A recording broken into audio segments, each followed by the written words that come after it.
కాని ఆ గడ్డి మొక్క దగ్ధమైన ఘటనను, తన కోడలు సీతకున్న అద్భుతమైన శక్తిని గురించి మాత్రం ఆలోచిస్తూనే ఉంటాడు ఆ దశరథుడు.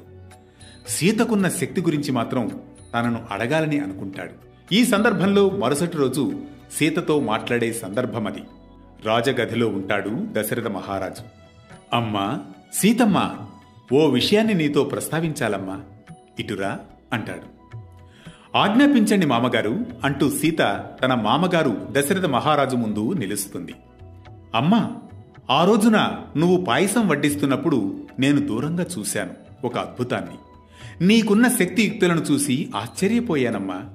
నా విస్తరిలో ఒక చిన్న గడ్డి ముక్క పాయసంలో పడినప్పుడు నీ తీక్షణమైన చూపుతో భస్మం చేశావు తల్లి. అది అనుకోకుండా జరిగింది మామగారు. నేను పాయసం పవిత్రతను కాపాడాలనుకున్నాను అంతే.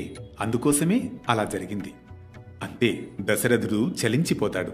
అమ్మా సీత, నీవు శక్తి స్వరూపిణివి తల్లి.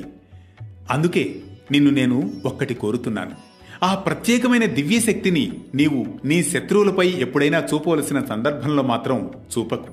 అది కారుణ్యానికి సంబంధించినదై మాత్రమే ఉండాలని నేను కోరుకుంటున్నానమ్మా. అంటే ధర్మానికి, రక్షణకే నీ శక్తిని ఉపయోగించు తల్లి. విధ్వంసానికి మాత్రం వద్దని నా అభిప్రాయం అంటాడు దశరథుడు. మామగారు, మీ మాటలు, మీ ఆదేశాలు నాకు శిరోధార్యం.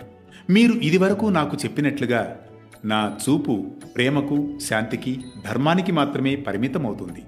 భర్త శ్రీరాముని విజయమే నా గమ్యం అని మీకు సవినయంగా తెలియపరుస్తున్నాను మామగారు అంటుంది సీత. తాను చేసిన శక్తి ప్రదర్శనను కూడా నియంత్రించుకున్న మహనీయురాలు సీతాదేవి. రావణుడు సీతను అపహరించినప్పుడు ఆమె కోరుకుంటే ఒకే ఒక్క చూపుతో రావణుణ్ణి బూడిద చేసి ఉండేది. అయినా ఆమె అలాంటిదేమీ చెయ్యలేదు. తనను రావణుని చెర నుంచి విడిపించేందుకు సీతాదేవి తన భర్త శ్రీరాముని కోసం వేచి ఉంది. సీతాదేవి ఓర్పు, శక్తి, సంయమనం కలిగిన స్త్రీకి ఆదర్శంగా నిలుస్తుంది. నిజమైన శక్తి అనేది నియంత్రణలోనే ఉంటుంది. ఆమె చూపు అడ్డంకులను, ఇబ్బందులను క్షణాల్లో భస్మం చేసేదిగా ఉన్నా తన ప్రేమ అంతకు మించి మరింత ప్రకాశవంతమైందిగా వినియోగించబడమే సీతాశక్తి కథనం మనకు తెలియజేస్తున్న సందేశం. రామాయణం మౌనంగా ఉండదు, మనకెన్నో సందేశాలతో నడుస్తూనే ఉంటుంది.